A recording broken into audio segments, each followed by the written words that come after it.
Olá, seja muito bem-vindo ao canal de O Tempo no YouTube. Eu sou Cíntia Castro, editora de política de O Tempo, e a nossa conversa de hoje é com Romeu Zema, ex-governador de Minas Gerais, pré-candidato à presidência da República e do Partido Novo. Ele está aqui conosco hoje nesse Café com Política especial. Muito obrigada, governador, pela participação do senhor mais uma vez conosco. Prazer é todo meu, Cíntia, estar aqui mais uma vez com vocês. Com certeza vamos ter muito o que conversar. Vamos sim, dessa vez com pré-candidato, porque da última, que eu me lembro, foi a última semana do senhor como governador. Exato, isso mesmo.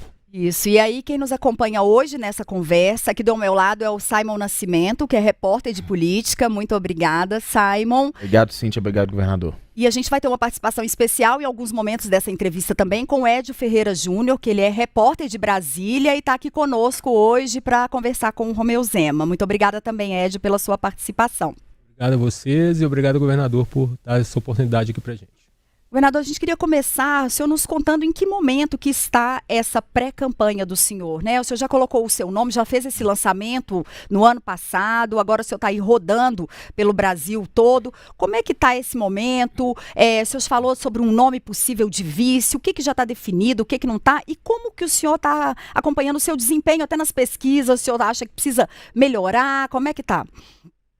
Bom, Cíntia, eu tenho rodado todo o Brasil, já estive em diversos estados, 4 estados do Nordeste, São Paulo, interior de São Paulo, Goiás, interior de Goiás, e continuo. Estava comentando com você que eu fiquei 40 dias sem estar em Belo Horizonte. Isso demonstra aí como a maratona está grande. E eu sou um nome, eu sei e tenho plena ciência, desconhecido em boa parte do Brasil, mas isso para mim não é nenhum problema. Quem acompanhou minha trajetória em 2018 sabe que eu só fiquei conhecido quando começaram os debates, quando o mineiro, e é quando o brasileiro também, vai se sintonizar com as eleições. Hoje a vida das pessoas é muito corrida, está todo mundo enfrentando muitas dificuldades, endividado. Hoje o brasileiro está preocupado com a conta de energia que vai vencer amanhã e ele ainda não tem o dinheiro, com o pneu careca do carro dele que precisa trocar e ele não arruma nem dinheiro nem hora para poder fazê-lo. E isso faz com que as pessoas, de um modo geral, talvez excluindo poucos como nós aqui que acompanhamos a política, ou quem tem algum plano econômico, empresarial, que precisa traçar um cenário, não estejam preocupados. Então as pesquisas têm pontuado sempre o nome Lula-Bolsonaro como os principais, até porque um é o atual presidente, o outro é o ex-presidente. E retornando a 2018, eu, durante todo o tempo, lembro que pontuava Anastasia e Pimentel em Minas Gerais. E durante 99% do percurso, eu fiquei em terceiro, quarto lugar, mas quando chega na véspera, tudo muda. Eu tenho dito, Cíntia, que a eleição é muito parecido com cardápio de restaurante. As pessoas só abrem e vão olhar, fazer a opção, a escolha, na hora e não com um mês de antecedência. O governador, o senhor está em pré-campanha, né, desde agosto do ano passado e ainda não conseguiu subir nas pesquisas, igual o senhor mesmo comentou até agora. E na última pesquisa, as últimas pesquisas divulgadas mostram que o senhor está atrás hoje do Renan Santos, o pré-candidato do Missão, que não ocupou ainda nenhum cargo público. O senhor esperava já chegar nesse momento da pré-campanha numa posição melhor nas pesquisas? E o senhor acha que hoje você e o Renan Santos, brigam pelo mesmo eleitorado? Essa pesquisa em que ele pontua na frente é uma pesquisa, pelo que me foi dito, né, que tem características diferentes. É uma pesquisa feita pela internet, que a pessoa tem que preencher um cadastro para poder responder, e a internet acaba atingindo um público diferente da grande maioria dos brasileiros. Talvez não seja uma amostra tão boa quanto a de outras pesquisas que são feitas na rua ou de outra maneira. Mas respeito todas as pesquisas e tem muita água para passar embaixo da ponte ainda. Eu estou muito tranquilo. Como eu falei, estou rodando todo o Brasil para poder mostrar aquilo que foi feito em Minas Gerais, um governo de 7 anos e meio, sem escândalo, sem corrupção, sem esquema. Eu digo sempre que aqui nós tiramos o Titanic do fundo do mar. Então eu quero estar mostrando e estou confiante, vou percorrer todos os estados, o plano é esse, estar em todos os cantos do Brasil, e à medida que nós vamos ficando mais conhecido. Tenho certeza que estou sendo o pré-candidato que mais tem trabalhado. Na maioria dos dias é das 7 da manhã até 10 da noite. O senhor estava muito presente nas redes sociais, né, em alguns momentos, fazendo muitas postagens. Deu uma freada nesse momento? Houve algum tipo de mudança de estratégia? Qual que é a estratégia que está colocada hoje? E eu queria que o senhor aproveitasse e nos falasse sobre a questão do vice. O vice está definido? Você, Cíntia, me perguntou aqui sobre o vice. Eu e o presidente do partido, Eduardo Ribeiro, temos conversado com diversos partidos. Com certeza estamos aí na reta final para decidirmos o vice. O que eu posso te adiantar aqui nesse momento é que nós queremos um vice ficha limpa, que não tenha o rabo preso da mesma maneira que eu. Quem tem me acompanhado sabe que eu sou o pré-candidato que mais tem criticado os intocáveis lá de Brasília. Inclusive, criamos a série Os Intocáveis, que são aqueles políticos, principalmente algumas frutas podres lá do Supremo Tribunal Federal, que se julgam acima de todos os brasileiros, acima das leis, e que estão ganhando milhões de reais, principalmente com a proximidade que eles tiveram com um banqueiro bandido. Inclusive, estou sendo processado pelo ministro Gilmar Mendes, e agora quem andou no jatinho do banqueiro bandido, quem teve encontros com o banqueiro bandido, quem foi patrocinado pelo banqueiro bandido foi ele, não fui eu não. E eu é que estou respondendo o processo, mas estou muito tranquilo, dormindo bem, porque sei que estou fazendo certo. E a verdade, uma hora, aflora. Quais são os nomes aí que não tem o rabo preso, que o senhor tá no seu olhar? Tá muito prematuro ainda, Cíntia. Tem muitos partidos que não têm nenhum pré-candidato à presidência e que vão ter de caminhar com um pré-candidato.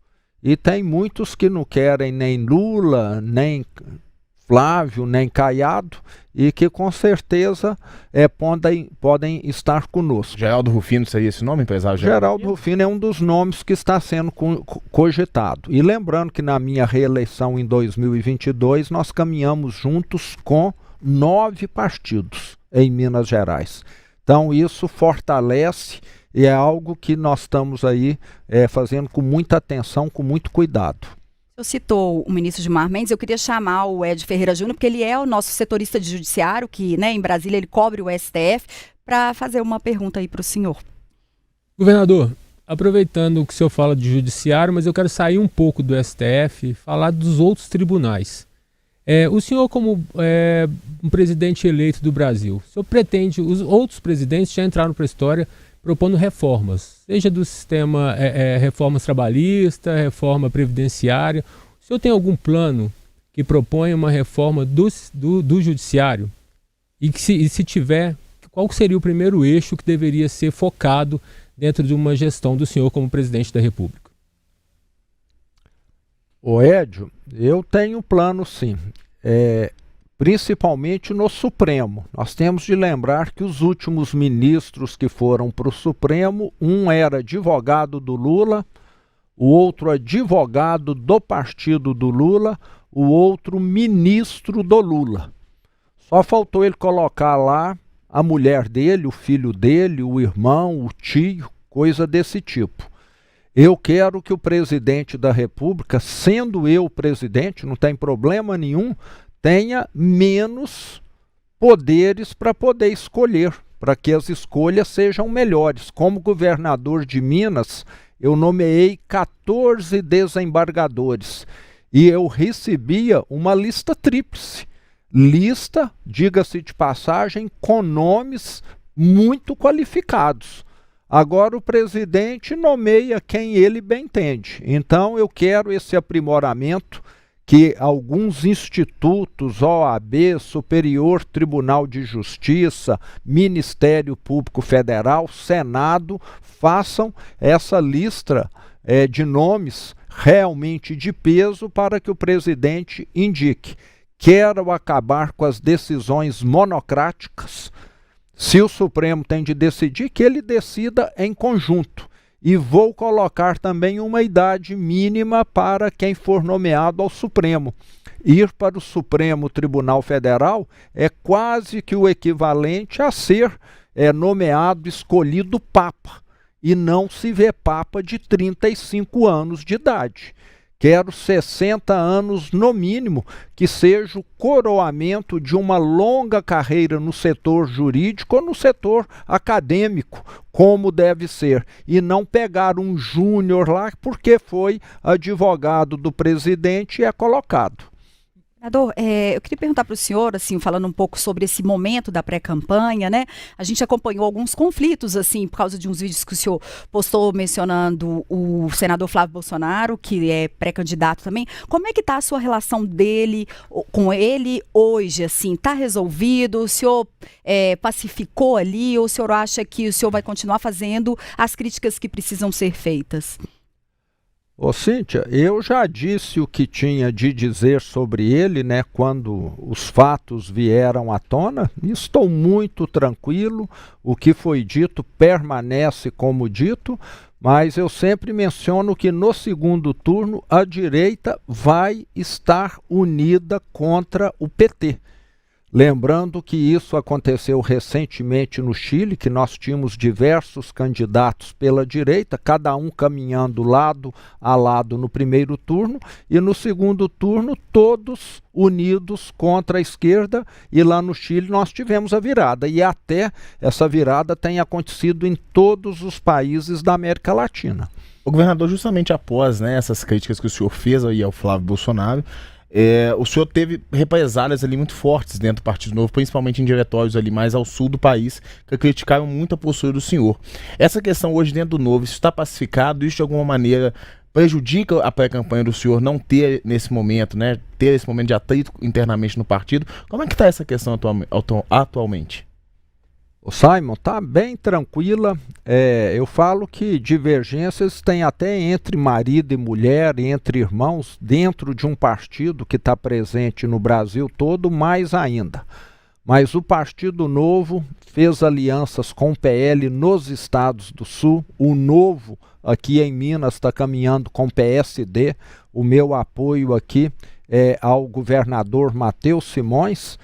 E encarei isso com naturalidade e eu tenho, aliás, o Partido Novo, deputados, candidatos de outros partidos que estão me apoiando, então é algo que eu encaro isso de maneira muito natural, porque faz parte da política e está bem superado isso também. Da minha parte, a bola está rolando para frente. Na última semana o Renan Santos até disse que o senhor não se encaixaria mais dentro do atual formato do Partido Novo. O senhor concorda com isso? Eu nem vi essa declaração, não estou sabendo. Ele citou o motivo? Ele fala justamente pela nova configuração do Novo, de ter essa aproximação mais do PL, por exemplo. Ele fala que por isso que o senhor se enquadraria mais naquele Partido Novo de 2018, quando o senhor se elegeu, que era mais um partido sem tanto aproximação com o setor político. O senhor acha que, de fato, isso faz sentido de alguma maneira? Quem me conhece, Simon, sabe que eu fui político pela primeira vez quando fui eleito governador de Minas Gerais. E eu provei aqui que a gestão nossa, que reduziu quase 50 mil cargos, acabou com escândalo, com corrupção, funcionou. Tanto é que eu fui reeleito em 2022. E aqui em Minas nós já provamos que deu certo, que funcionou. E lembrando, Minas Gerais é um mini Brasil. Nós temos aqui uma parte do estado que parece com o Rio, outra com São Paulo, outra com o Centro-Oeste, outra com o Nordeste. Então, acho que talvez ele não acompanhou o que foi feito aqui. Eu acho que vocês deveriam trazê-lo aqui para entrevistá-lo. Vocês devem estar abrindo para todos os pré-candidatos, né? E que ele se inteire do que foi feito aqui em Minas Gerais. O senhor tem uma participação forte nas redes sociais, o senhor deve ter acompanhado, né, um vídeo polêmico que a ex-primeira-dama Michele Bolsonaro postou, citando Flávio Bolsonaro. Como que o senhor, assim, como adversário dele na campanha, né, na pré-campanha, viu? O senhor acha que esse vídeo acaba atrapalhando ele na pré-campanha? Como é que o senhor enxergou?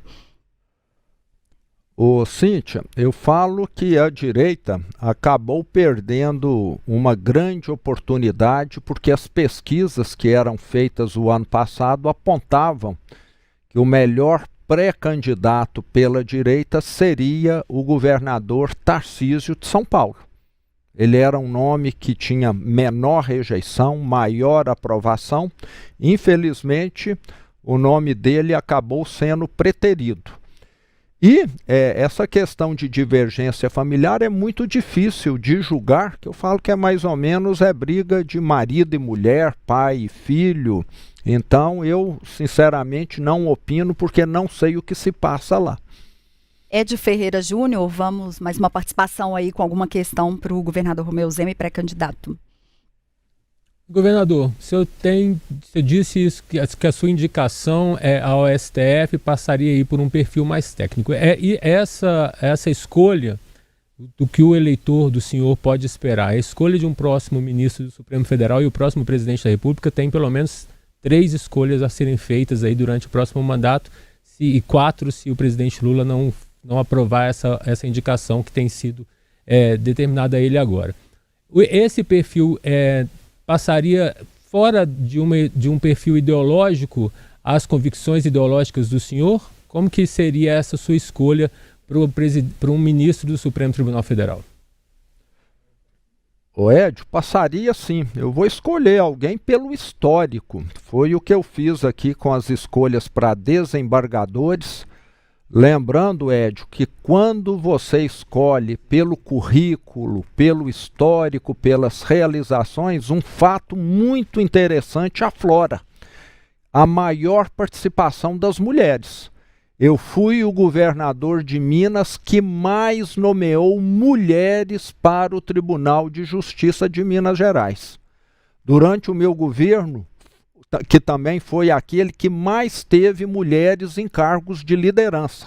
Inclusive hoje, quem acompanha sabe que nós temos uma mulher à frente do Corpo de Bombeiros, uma mulher à frente da Polícia Civil, uma mulher à frente da Polícia Militar. Pela primeira vez, uma mulher ocupou a Secretaria do Meio Ambiente, a Secretaria de Agricultura. Então, eu sou muito favorável a você usar esses critérios técnicos de realização, de capacidade. Hoje, o brasileiro está sofrendo as consequências dessas escolhas ideológicas. Está todo mundo cansado dessa polarização. É Brasília demais e Brasil de menos, são os políticos ricos, o brasileiro pobre. Então o brasileiro está farto dessa indignação. E os políticos deveriam começar a colocar gente competente, que vai julgar adequadamente, porque isso é que vai fazer o Brasil ter credibilidade de novo. Inclusive quem acompanha aí o ranking internacional de transparência, de credibilidade, está vendo que o Brasil só tem perdido pontos e classificação. O futebol foi o último ponto aí em que nós vimos que nós estamos aí ficando para trás no mundo todo. Quando eu comecei lá o negócio ainda bem jovem, o Brasil era muito mais rico do que Coreia, do que China, e hoje nós aí estamos comendo poeira, muito por causa dessa politicagem que prevalece em tudo. Eu queria ver se um desses políticos, na hora que ele for operado do coração, se ele ia chamar era companheirada, parentada para operar o coração, ou se é um especialista. Governador. E lá no Supremo a gente precisa de especialista também. Governador, então isso quer dizer que o senhor, assumindo a presidência da República, o senhor indicaria uma mulher a ministra do Supremo?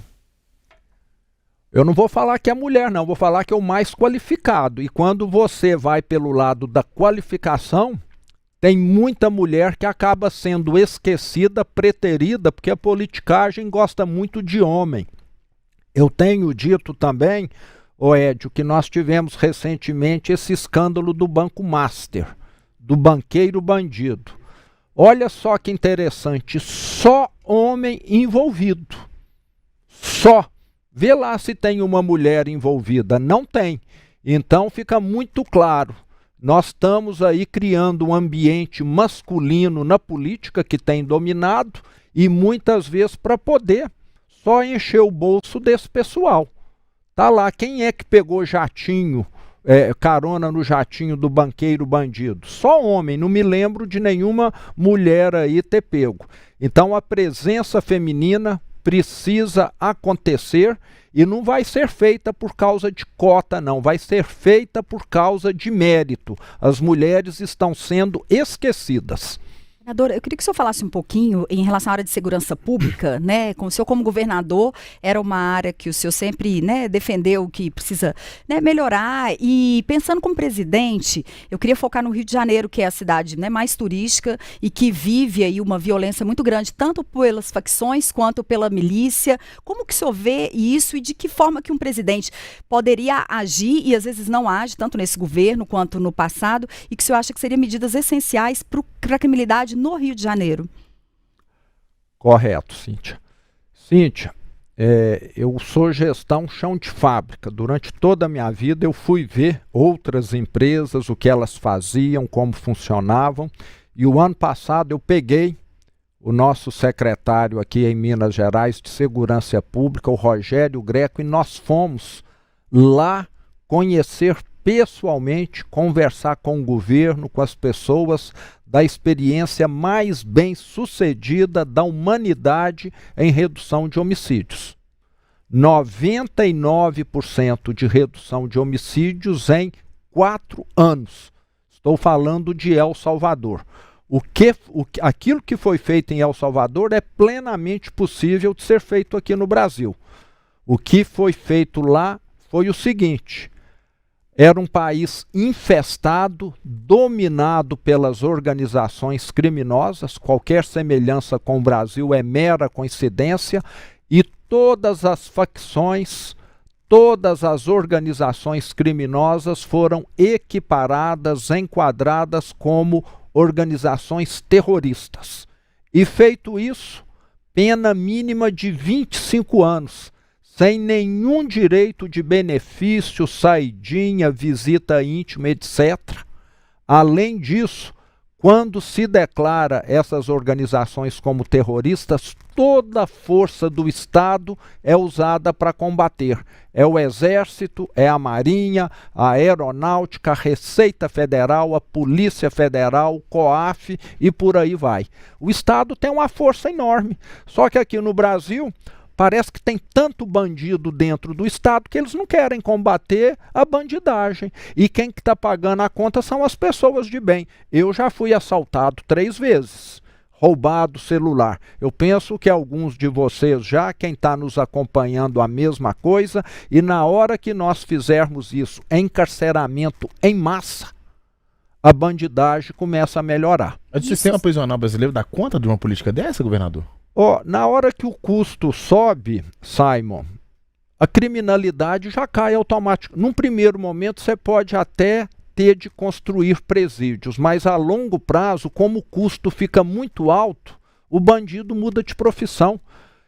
Aqui em Minas foi preso mês passado, o comandante me mostrou um rapaz que tinha 88 passagens, ocorrências por furto e roubo de celular. 88 vezes ele foi detido e a justiça soltou ele. Será que o custo do crime aqui é baixo? Ou é alto? Eu acho que é baixíssimo, né? Virou um modo de vida. Me passa seu celular. Então, nós temos de colocar esse custo lá em cima. E na hora que o custo sobe, as pessoas vão procurar uma atividade que é melhor do que ser criminoso. Só que hoje está compensando ser. Em relação, por exemplo, aí o caso a gente citou do Rio, que tem as milícias que tem também o envolvimento de quadros públicos, né? Ela está ali na política, em outros setores que deveriam até estar protegendo. O senhor acha que falta pelo governo federal e o senhor pensa em alguma medida que também atinja essas pessoas e não só as facções mesmo? Só um gancho, governador, a PEC da segurança pública, por que, na sua opinião, ela não é capaz de solucionar essa questão hoje no país? A PEC da segurança, e depois falar aqui das milícias, só anotar aqui para não esquecer. PEC da segurança, dia 24 de março de 2024, eu e todos os governadores do Sul e do Sudeste fomos lá levar para o Lewandowski as nossas propostas. Ele não acatou nenhuma. O que nós queríamos? Coisas básicas. Vou te dizer 3 aqui. Primeiro, se alguém cometeu 3 delitos, como esse rapaz aqui, da terceira vez ele já ficaria detido, independente de ter julgamento. Já roubou 3 celulares, 3 ocorrências, será que ele vai ter de ser solto 10 vezes, 20, 88, como aconteceu aqui? Não foi acatado. Segundo ponto que nós levamos lá para o ministro Lewandowski. Rompeu a tornozeleira eletrônica, mandato de prisão automático. Hoje tem gente que rompe a tornozeleira, fica 1 ano para o juiz expedir o mandato. Para mim, romper a tornozeleira é pular o muro do presídio. Tem de ser o equivalente. E o terceiro ponto é dar liberdade para a polícia agir. Hoje o que tem de policial respondendo processo, porque ele foi considerado como, como se diz, abordando alguém que ele não deveria abordar. O policial tem de ter liberdade.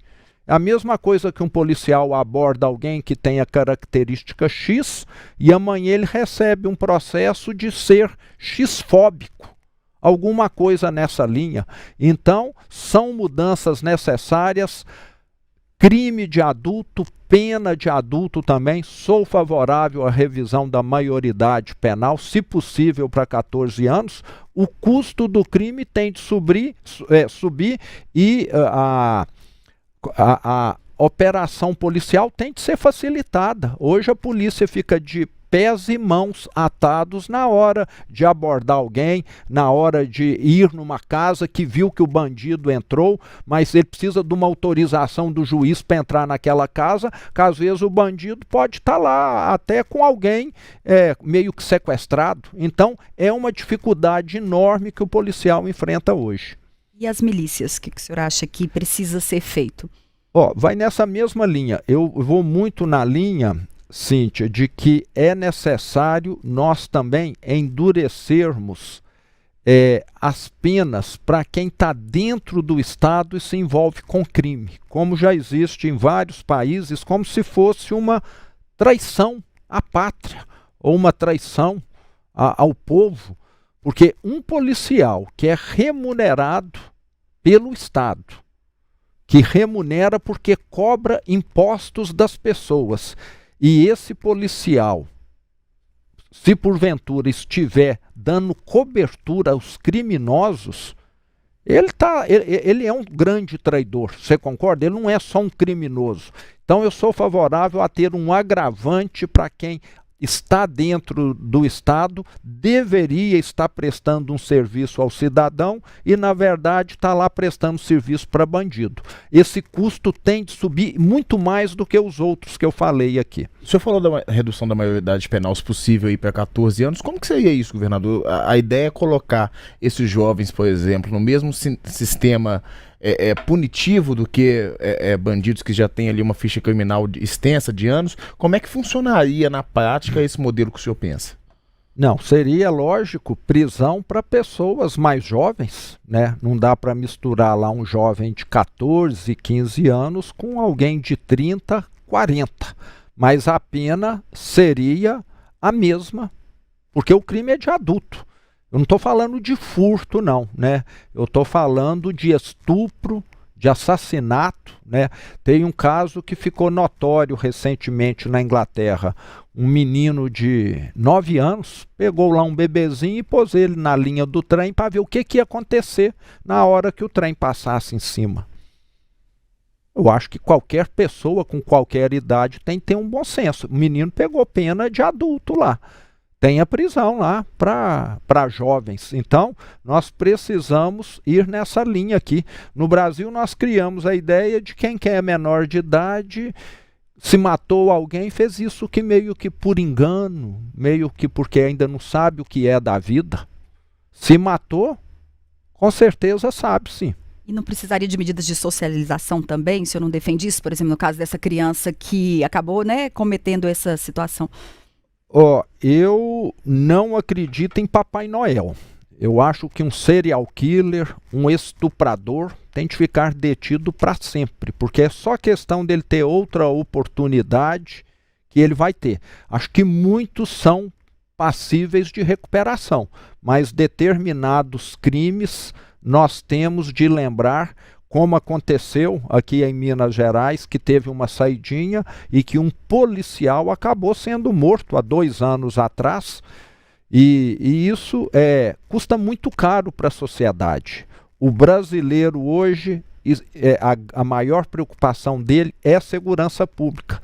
E eu tenho dito também, que está lá no meu programa de governo para o Brasil, a construção de um mega presídio, se possível lá no meio da floresta amazônica, onde o acesso seja somente por avião da Força Aérea, para onde serão levados esses grandes líderes do crime organizado. Nós temos de dar uma resposta à altura. Hoje esses líderes do crime organizado ficam aí recebendo visita de advogado, de não sei mais quem.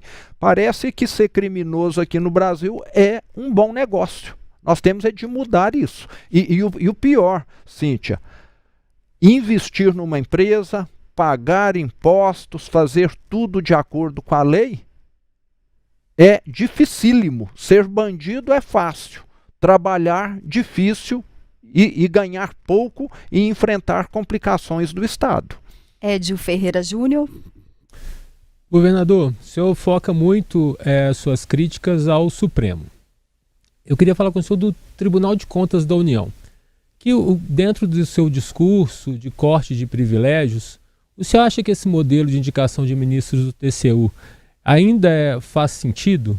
E o que o senhor consideraria também que esse cargo vitalício de um ministro do TCU? Hoje, há indicações que partem do Congresso e os ministros têm a mesma remuneração e também o tempo de permanência até os 75 anos no TCU. O senhor acha que faz sentido manter isso também ali no Tribunal de Contas? O senhor acha que ali também há um excesso e há privilégios que deveriam ser cortados? Com toda certeza, Edio, você já até respondeu aqui. No que depender de mim, acho que nós temos que começar pelo Supremo. Eu sempre falo que exemplo vem de cima.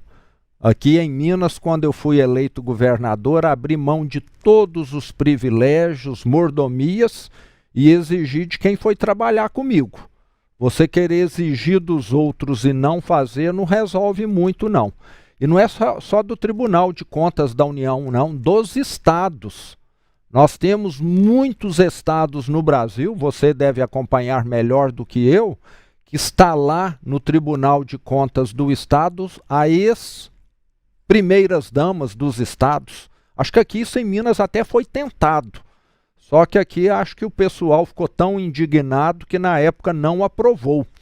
Eu quero também, dentro do possível, mais técnicos e menos politiqueiros nesses tribunais.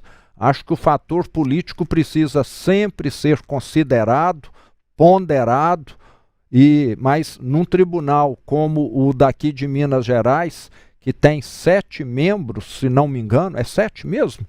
Agora é tanto número que tem hora que eu me confundo. Você ter a grande maioria deles por indicação política não é correto. Então eu vejo que essa mudança que você menciona é extremamente necessária para o Brasil e para os estados.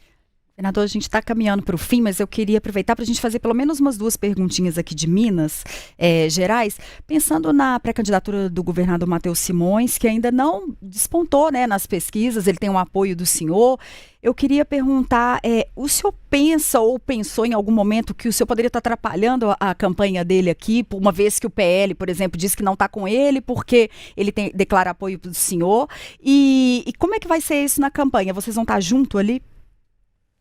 Sim, Cíntia, nós estaremos juntos, inclusive vou estar com ele amanhã cedo, e o Matheus foi meu braço direito durante todos 7 anos, os últimos em que eu fiquei à frente do governo. Logo com o ano de governo ele já chegou como secretário-geral, depois como vice-governador.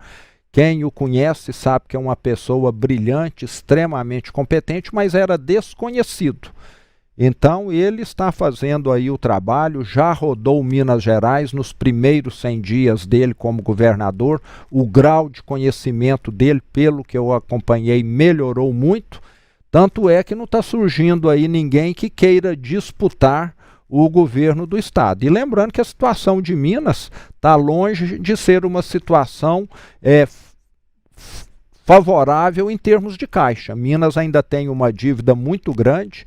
Então, nada melhor do que ter alguém com o preparo dele para estar dando conta desse recado, que não será fácil. Mas o PT em Minas não disputou o governo do estado em 22, tudo indica que também não vai disputar agora em 2026. Acho que até porque o nome do PT aqui ficou tão mal visto devido à gestão desastrosa deles, que qualquer nome que tenha apoio da esquerda evita colocar PT. O senhor não acha que o senhor em algum momento atrapalha a campanha dele? Se isso estiver acontecendo, eu tenho muito o que fazer Brasil afora. Ele tem toda a liberdade de estar fazendo a campanha dele aqui. Já tem feito, aliás, uma pré-campanha, né, percorrendo o estado. Os meus encontros com ele aqui têm sido pontuais, como eu falei, há 40 dias eu não venho a Belo Horizonte, e tudo isso é questão política. Há 3 respostas anteriores, governador, o senhor citou que quando o senhor chegou ao governo, o senhor deu uma ordem para o secretário de acabar com as mordomias. E nas 2 últimas semanas, deputados aqui da Assembleia denunciaram, né, ao Tribunal de Contas, à Polícia Federal, que itens históricos desapareceram do Palácio das Mangabeiras, que é a residência oficial do governador, que o senhor não fez questão nesse período. O palácio foi cedido ali para eventos. O senhor tem acompanhado essa situação? O senhor sabe de fato para onde foram esses bens históricos que os deputados estão alegando que não estão mais no palácio? Qual que é o posicionamento do senhor sobre essa história? Meu posicionamento é que precisa ter uma investigação seríssima, e eu confio muito no gabinete militar, que é quem faz o controle desses bens. Como o estado é muito grande, talvez eles não foram localizados ainda. E vamos lembrar aqui um fato muito importante. Assim que o Lula assumiu, ele e Janja falaram que o Bolsonaro tinha sumido com móveis do Palácio do Planalto. Aonde que estavam esses móveis? Estavam no porão lá do Palácio do Planalto. Então tenho certeza que se alguma coisa sumiu, que se puna quem se apropriou indevidamente de bens do Estado, e não que fique aí criando essa questão. E até acho que levantaram isso porque no meu governo não teve corrupção, não teve escândalo, então estão falando aí que os móveis sumiram. Eu sei que algumas coisas foram para o Palácio da Liberdade, outras coisas lá para a Biblioteca do Estado. Com certeza vai ser tudo localizado, e se não for, que puna os culpados. Estou muito tranquilo. Para terminar mesmo, quem que o senhor vai indicar para vice do Simões? O senhor continua com esse combinado de que o vice será uma indicação do senhor? Sim, tem essa combinação de que o vice-governador de Minas na chapa do Matheus Simões será uma indicação do Partido Novo, mas nós ainda não temos esse nome definido. Vai ser definido ainda no decorrer desse mês. O nome da Fernanda Pereira perdeu força? Não, é um dos bons nomes, o nome dela. Uma excelente vereadora que merece todo o reconhecimento, e é um nome que acrescentaria muito. Muito obrigada, governador Romeu Zema, pré-candidato à presidência, pela presença do senhor, e espero que a gente se veja ainda aqui pelo Café com Política nos próximos meses. né? Um prazer, Cíntia, Simon, Ed, estar aqui com vocês. E eu quero encerrar aqui, lembrando que eu tenho uma fé muito grande no Brasil. Nós já mostramos em Minas Gerais que é possível fazer a diferença. O Brasil tem um território enorme, a maior área para agricultura do mundo. Aqui não tem terremoto, não tem furacão. Aqui nós temos sobra de energia. O problema do Brasil, nós sabemos, é sobra de ladrão. E no dia que a gente resolver isso, esse país dá certo. Muito obrigado.